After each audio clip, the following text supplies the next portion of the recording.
Hey, everybody. How are we doing? That was good. So, man, I love that. All the introverts are like starting to get used to this. We're like, we like this now. And I'm so glad you guys are all here. It's so good to be together. We are beginning a new series. We've been running through some threads over the last 12 months in our church, sort of following some of the things and the expectations that we have as a church. And part of what's, interesting, the gift, I suppose, maybe for me personally, of being here for so long. We'll be just had 24 years. So you start and you learn things and you suspect things about God, about who He is, about what He wants to do, and you move into that in all kinds of various ways. Sometimes you're very confident, and then most of the time you're terrified, right? And you're trying to figure out, like, how can we continue to be faithful? What is it that God's doing? And I've shared a lot of this journey over the course of the years, but this last series we talked about money. There were some things that kind of resonate with me that just sort of start to tie some bows on things that I've been wrestling with and we've been considering as a church for a long time. And part of what's always intrigued me is obviously everybody talks about God's love and we believe God's love and all that kind of stuff. And when Jesus gave the greatest, the summary of the great commands. They said, Jesus, what's the greatest command? He said, to love the Lord your God with all of your heart, with all of your soul, with all of your mind, with all of your strength. And the second is like it, to love your neighbor as yourself. And that's nice, and it's really cool if you want to calligraphy it or make it kind of sweet, but there's like a power to this. And ultimately what is happening when Jesus does this, and I think this is really what He's after in our lives in the world, is to teach us to live within this kind of way. There's a governance to how we arrange and live our lives, a framework within which we can live. We've been contrasting that. Last week we talked about fear and love and this love of money, and that ultimately love, sort of the activity or the economic driver in this system or rule of love, is ultimately trust. And it's out of trust that we begin to understand, or we have the capacity to be generous. And then we introduced this, at least it was a new concept to me, this idea that out of our generosity isn't just benevolence. We're not just doing something good for someone else, but it's actually supposed to produce something more than what was offered. It's this idea of being generative. And so when I was thinking about this is really what the quest has been for me personally and for our church since the early days. We've used this, and you've probably heard this before, this set of expectations that we have on everyone who's a part of our church. When we say, this is what we want to happen, it's not an expectation like we expect you to do this in order to be a part of us, but rather we expect this to happen as you are a part of us, as we do this together. This is what happens when we learn how to live in this sort of way, following Jesus, pursuing Him. This is what we hope would happen. Number one, we use this acrostic, R-E-A-L. You've probably seen this before, right? The R is for relationship with Christ. And what I mean, and this is part of the drive for me and how I was discipled and how we work with a lot of our staff and really throughout our churches. We want every person to have a personal relationship with Christ. I want for you to be able to learn how to read the Bible and to hear from God and to pursue Him and to take cues from Him, but it's not just individualistic, right? It has implications. And that's really the second. The E is that we are engaged in community. You don't just do this. It's you and your Jesus doing you and your own thing. We actually learn how to participate together. We did a series not too long ago called The Common Table that had this thread of what does it mean to be engaged in community, right? We want for everyone to be vitally connected to the body of Christ, that your part actually matters. You contribute both in what you receive and what you offer. It's this picture. The A is active in service. We did a series toward the beginning of the year called Radical. We talked about service and serving. We want for everyone to have a sense of shared responsibility for who we are as a church. And these were all written, this whole list was written in 1997 or 98, about a year or 2 years before the church began. I just wrote this list down. And the last one was the L. And the L was this idea of leverage your life for impact. I remember writing this down, and I've done this before. You write something down, it sounds cool, and you have no idea what it really means. You ever do this? So that sounds cool, but I'm not really sure what it means. So it's taken like 20 years to start to understand, and this is what we're going to explore in the next few weeks. What does this mean for us to leverage your life for impact? We want for every person to fulfill your calling. And we have this idea that, at least I grew up in the generation where calling was always equated with working for a church.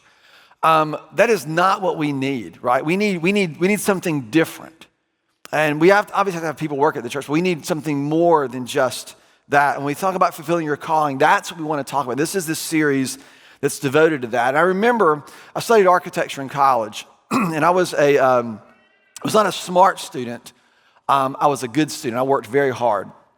But I remember it took me a long time to figure math out. It took me a long time to figure out things. But I remember being fascinated in physics class, learning about leverage. Force equals the distance equals, torque equals the force times the distance of the lever arm. Anybody remember this? Just me. Okay.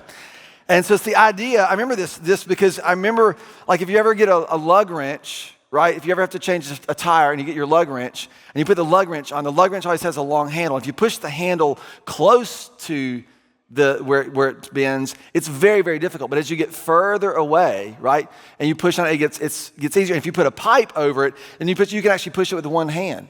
Do you know this? Okay, some of you are like looking like, that's leverage.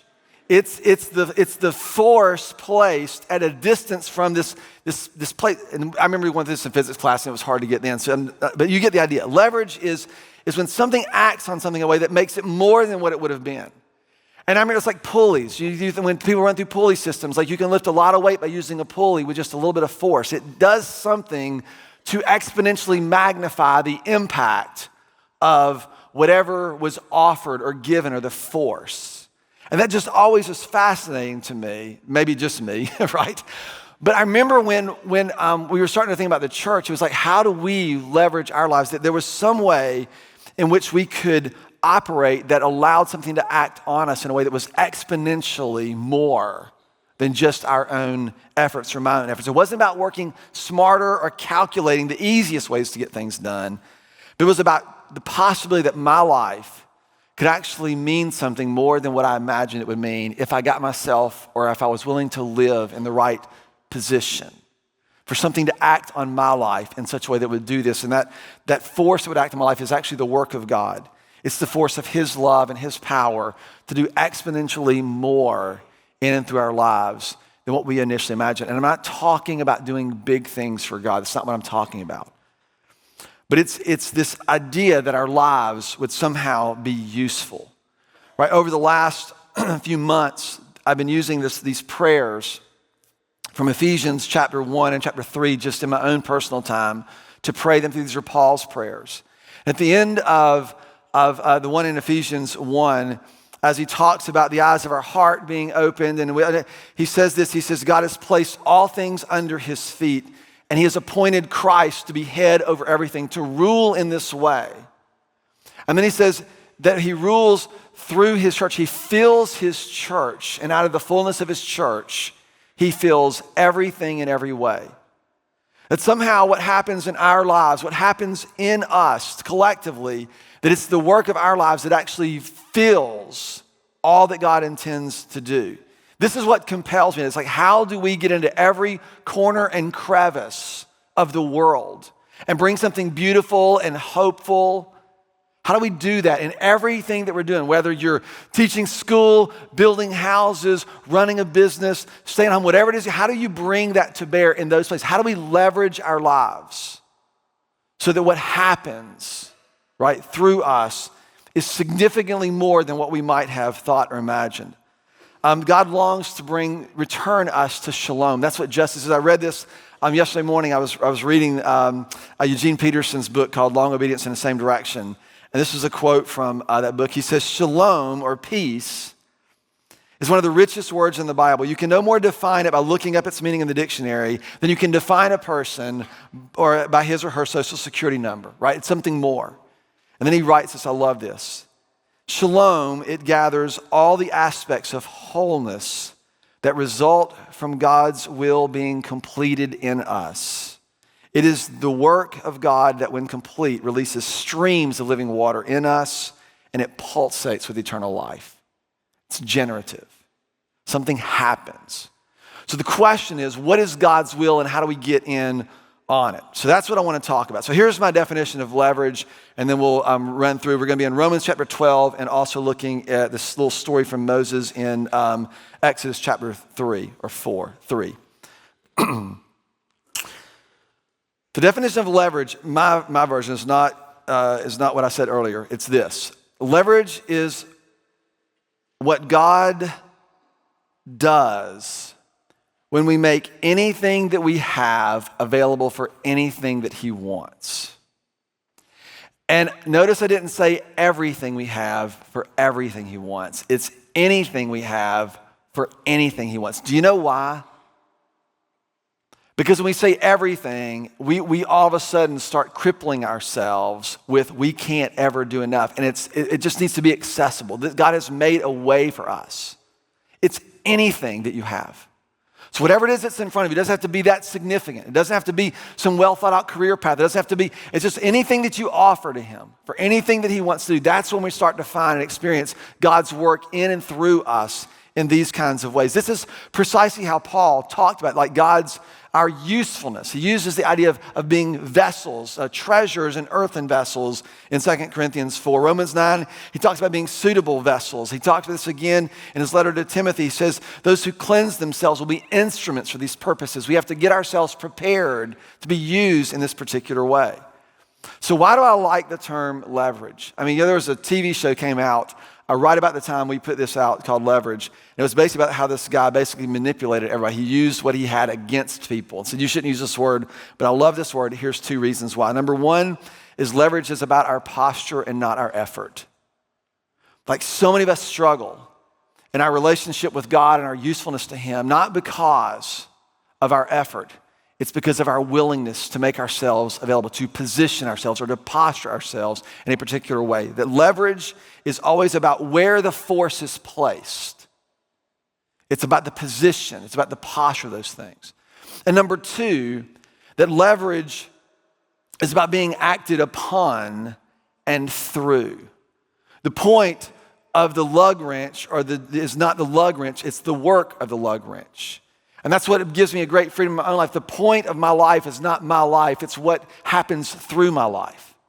And this doesn't diminish me, it doesn't make me feel like, oh, woe is me. It just allows me a level of freedom that I've been able to experience and continue to learn this more and more. And I want this to be available. And this is exactly how a lot of this is said and given to us. A lot of times when we think about God's will, especially depending on when you grew up, you think that God's will has to do with where you go to college, what kind of career you take, what kind of relationships you end up, like all these things. And those are not unimportant, but it's not what this is talking about when we see this written about, God's will. Like when you read Romans, this will be Romans 1, chapter 12, right? This is do not be conformed to the patterns of this world, but be transformed. This is a very famous verse, but it is not a tweet. Right? It's got a context around it. When he says that we'll know what God's will is, well, let's just read the verse and I'll back into it. Paul starts this chapter. This is actually the beginning of a new section in this giant letter to the Romans. And he says, therefore I urge you, brothers and sisters, in view of God's mercy, to offer your bodies as a living sacrifice, holy and pleasing to God. This is your true and proper worship. Do not be conformed to the patterns of this world, but be transformed by the renewing of your mind, and then you'll be able to test and approve what God's will is, his good, his pleasing, and perfect will. Many of us, if you grew up in the church, have heard this. And we have this idea that it feels like some kind of equation, right? That if you do this, then you'll know that. But this whole thing starts with, and just look at it, in the view, back up to verse 1, in the view of God's mercy. By seeing and encountering and beholding him, what is our posture? What do? We do what? We offer our bodies as a living sacrifice. This idea of being holy and acceptable to him. Holy simply doesn't mean morally superior. Holy means solely and specifically available to whatever purpose God has. That's what it means. God, could my eyes be holy? Could they be available to you? Could my hands be holy? Could it be available to you? Could my heart be available? Could it be available to you? Could what I'm doing with my job, could I make this available to you? This is the posture by which God begins to come in and leverage our lives, where leverage happens. And the thing that I love about this is that basically, when I was growing up, I heard this posture, this passage of offer our bodies as a living sacrifice. I felt like I needed to punish myself or give up all these things. It was basically whatever I said no to. And that was my idea of a sacrifice, but that's not what a sacrifice is. Are there things you should give up? Yes, of course there are. We all know that. But that's not what this is talking about. A sacrifice isn't just what you give up, but it's what you are willing to make available. God, could you take my job? God, could you take my influence? God, could you take my money? God, could I make this available to you? And so what would you have me do? What leverage is when what God does when we make anything that we have available for anything he wants for us to do. And that's the posture of this. And this isn't about a big sweeping promise to never do something ever again. It's in this moment, in this season, in this place where you are to be able to say, Lord, here's what I have. Here's what I have. And we're following this, right? This is not, it needs to be, you need to feel like this is within your reach. This isn't for giant spiritual people. This is for all of us who have an inkling, who are moving in a direction and say, God, would you or could you use me? And the second part of it, this is a living sacrifice, means the activity of the life that you actually live. It's a living sacrifice. It's what you are actually doing. You do not need to be somewhere other than where you are to do this. You do not need to be someone other than you are to do this. I spent so much of my life thinking I need to be someone else in order to do the kind of things that God would want to do. And it took me a long time to sort of sort this out, and I'll tell you how I learned that as we close our time this morning. But there's some beautiful things about this. When you start thinking about leverage, you're talking about trust. You're talking about something coming out of us. And what I love about this is this frees me from calculating. It doesn't mean I don't plan. It doesn't mean I don't calculate or consider the cost or consider how things are going to turn out. All those things are true. But what it does mean, remember we talked about this, when you start calculating, you often lose discernment. This frees me from chronically trying to figure out how God is going to do something. One of my principles, I've said this a million times, but one of my principles that I've learned to live by is that just because I have no idea how God is going to do something, it has absolutely no bearing on his capacity to do it. That is something you have to come to believe, because in our human perspective, like, how's this ever going to turn out like this? And the beauty is you don't have to know that. It frees you. All you have to do is to trust him enough to follow him, to take a step with him, to put your life in his hands and to make yourself available to him. The second thing that is beautiful about this is it really frees me, right, to trust him. To trust him. And part of this exercise is to refuse to second guess. So when I was trying to figure out what I was supposed to do with my life, I was actually in a church, and it was terrible. I was working there. It was terrible. Lots of scandal had happened, things had happened. It was terrible. I wanted out. I was 27 years old. I had a new baby.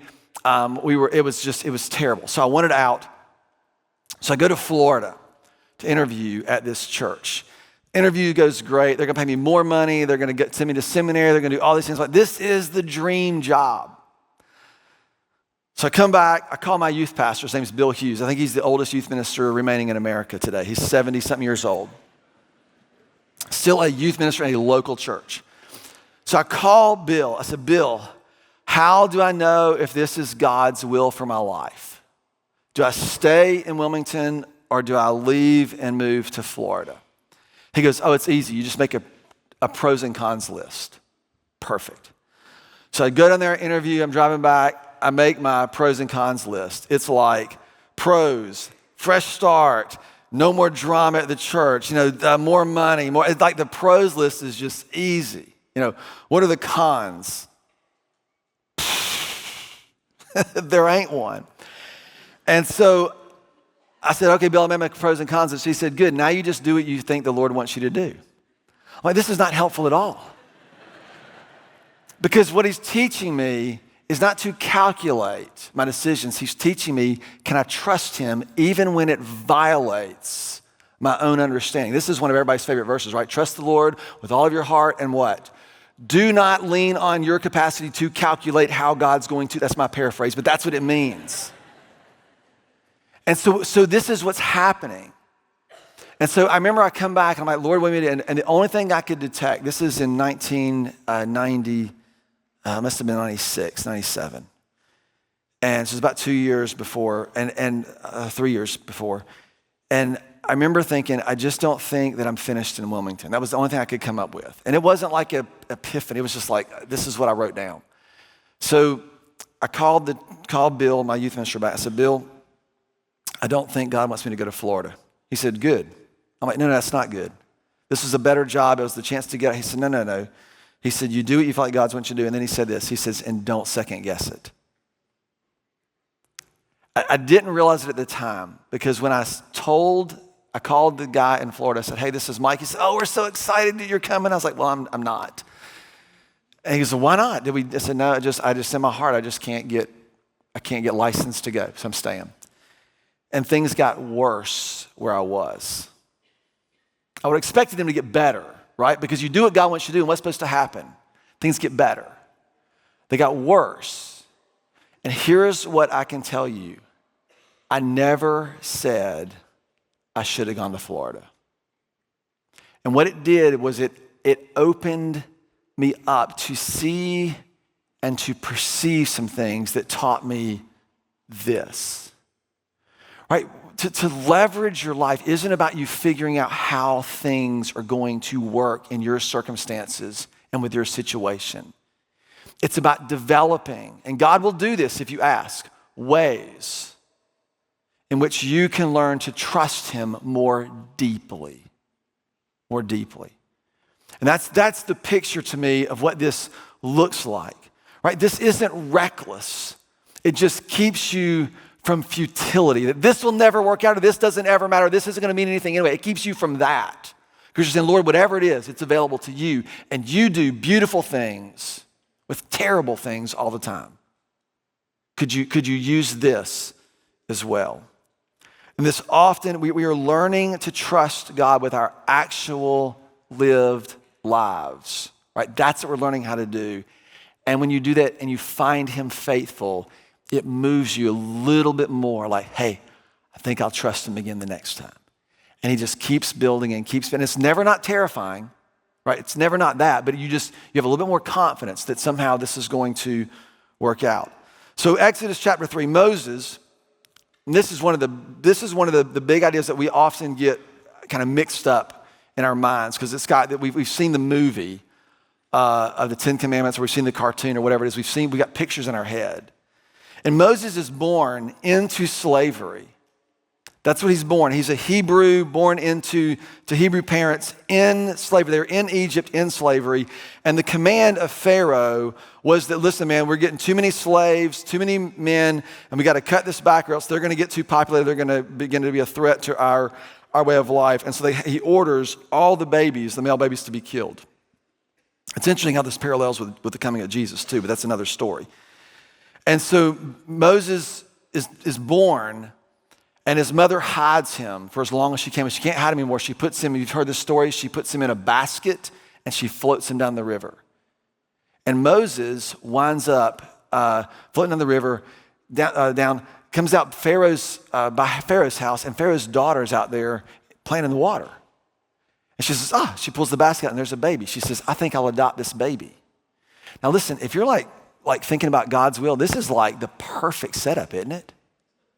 I mean, this is how Moses is raised by Pharaoh's daughter. He's like in Pharaoh's house. So he's got like Pharaoh's influence. He's like, he's got Pharaoh's ear. He can do all these things. Like this is exactly what God would need or want, right? So Moses is out one day and he sees an Egyptian and a Hebrew fighting, and he breaks them up, and he ends up killing the Egyptian. And word gets out about this, and Pharaoh says, I'm going to kill you. And so Moses runs. He runs away. He runs out into the desert in Midian. And he's out there, and here's what you think, right? It's like, oh, there goes the perfect opportunity for God. Do you remember when big celebrities get saved? Oh, Kanye is a Christian.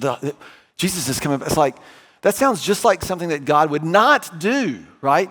It's not about his faith, but God doesn't use those kinds of, he doesn't need our calculations of influence or anything. That's not how he does things. When Moses disappeared out of Pharaoh's proximity, this was not the end of the story, it was the beginning of the story. God was about to do some things that were radically different and beyond what happens. You know what happens next? Moses is in the desert, he gets married, he has some kids, and he's a shepherd.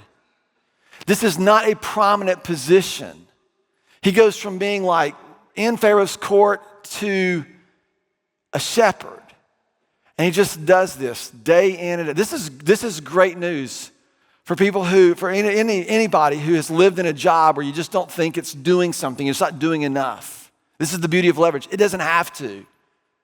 And Moses is out when 40 years he was working his new job. That's a lifetime for us.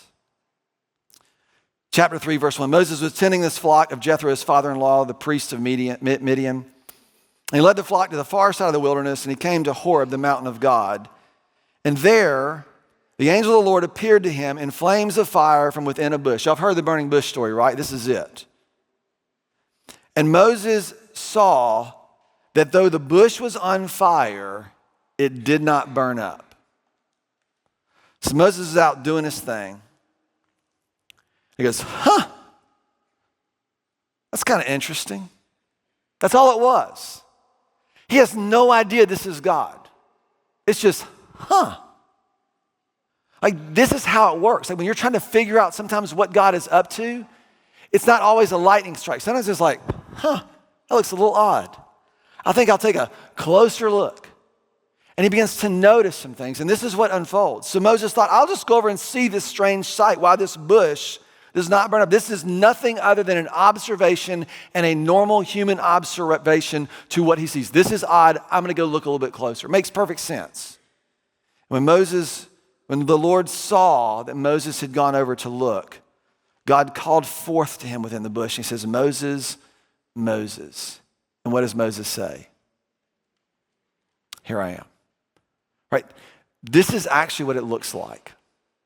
In your normal, everyday, ordinary life, things are happening all the time. All the time. And oftentimes what we have to do is we have to take time. This is why I pray so desperately, Lord, can you give me eyes to see? Because there are things happening all the time that if we notice, it sort of moves us in. It's interesting what God saw. When God saw that Moses had figured it out, knew what was happening. Nope. When he saw that Moses said, I think I'll go in for a closer look, God spoke to him. It's our posture. Our posture. Are we willing to allow God to instruct us, to call us, to lead us, to invite us to do things with whatever it is that we're willing to make available to him? That's the picture. This idea of here am I, it is a picture of both willingness and readiness. And here's where I think the tension is. In this case, right, readiness isn't your preparedness that you have everything figured out. Basically, willingness is readiness. That's what I found to be true. We talk about this all the time in ministry, and we tell this a lot of our staff that I don't feel qualified to do this. Like, welcome to the club. None of us do. None of us do. You never feel like that because there's always something else that's happening, that you're learning, that you're growing. We have to trust. This is what God has asked us to do. That we have been called. His will for us isn't what you necessarily do or don't do with your life for a living, but his will is that you live as a new creature within his new creation, and that we do that together. That's the picture from Romans and what he's talking about when he says, if we offer our bodies as a living sacrifice, holy and pleasing to him, this is your spiritual act of worship. Don't be conformed and squeezed into all the patterns of the world that keep us so fixated on what's going and how we're going to figure things out instead, and miss the things that God is inviting us to do all around us. And it's when you understand this, you'll be able to participate as a new human, as a new creature in a new creation right in this place, in this space where you live. So here's kind of a thing that I use. And it's a very simple declaration or confession or prayer. And it basically, I write it like this. It's just a simple 3-word confession. And I call it my sanity confession because it's what keeps me grounded. And these 3 words, God uses me. And in my journal, what I do is I write it 3 different ways. I go, God uses me. And then I write it this way. God uses me.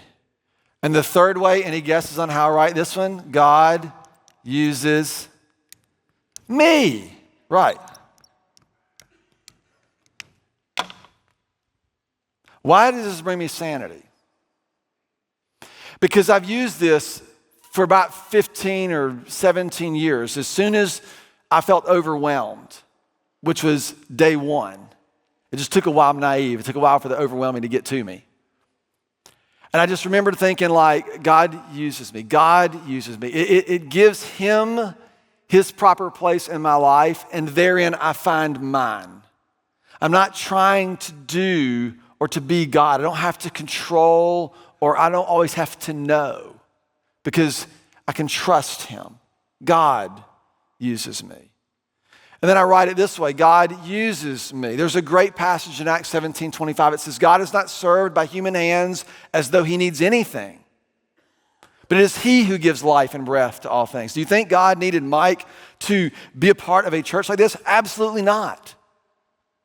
People tell me, I'm going to do big things for you. I'm like, you realize God created galaxies. He does not need your and my little effort to produce anything. He can do all that by himself. But what's beautiful is he chooses. He invites us in. When my kids were small and I wanted to teach them how to be responsible, I said, hey, 2-year-old Madison, let's take out the trash. That is not efficient. It's not even that helpful. Right? That's how I often think that sometimes God he's just entrusting us with agency to participate with him so he can use us. And he sometimes uses us in our strengths. Sometimes he uses us in our weaknesses. Most of the time he uses us in our weaknesses. And sometimes he just uses us in our stumbling and bumbling and fumbling. Isn't that great? Like that's what gives me, like it's like, okay, God, if I can learn to trust you. And I'm not talking about being reckless again. Like this is about tending to your character, tending to your heart. This isn't about being reckless. But it's about recognizing that I don't have the pressure to do all the things. I just have to trust that God will use my efforts for what he intends to do. And it's actually pretty spectacular. And then the 3rd one, this perhaps has been one of the most helpful to me, is to say, God uses me. Me. This freed me from comparing myself to everybody else. Because sometimes when you start thinking about God and his work, you think that God uses people like that. And you have a picture in your head. When I first started Port City, I didn't start it, but you get the idea. When I first started this, there were people, pastors in my head that I looked up to. And I thought, they're really good. And I'm not, right?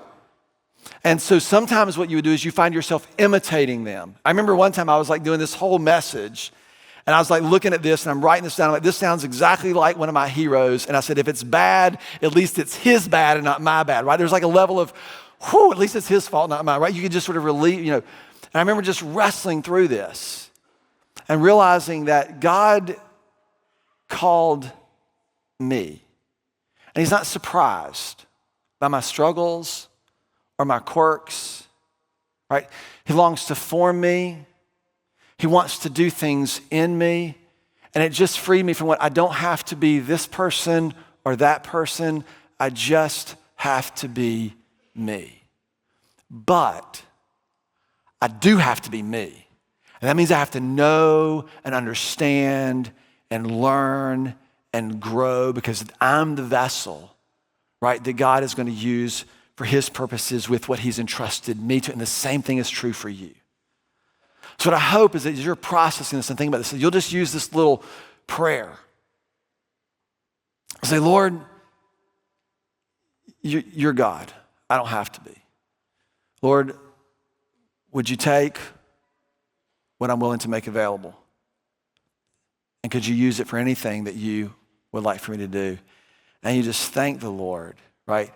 That he has actually chosen you just like you are. Because when you do what you bring to the table, we get to then bring what we bring to the table. And somehow, in some miraculous way, the fullness of God fills us, and then we fill every crack and cranny with beauty and hope and love and the gospel that God has made a way for us to live in relationship with him in the fullest way and freest way possible. And it starts with this. Here am I. Father, would you show us? There are probably burning bushes that they're more subtle than we think. Would you give us eyes to see, to notice? God, would you give us the freedom not to have to figure out what you're asking us to do, but rather would you replace that with the faith to trust you enough to follow? God, would you take the most simplest and seemingly menial things that we offer, and would they become something extraordinary in your hands?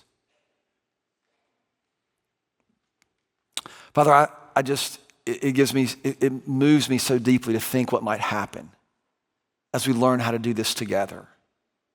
And we see the work of your hands unfold in one another's lives, in our families, in our workplaces. Father, give us eyes to see. And give us hearts that are willing to respond accordingly. And I ask this, Father, in the name of your Son, Jesus, who is our King. Amen.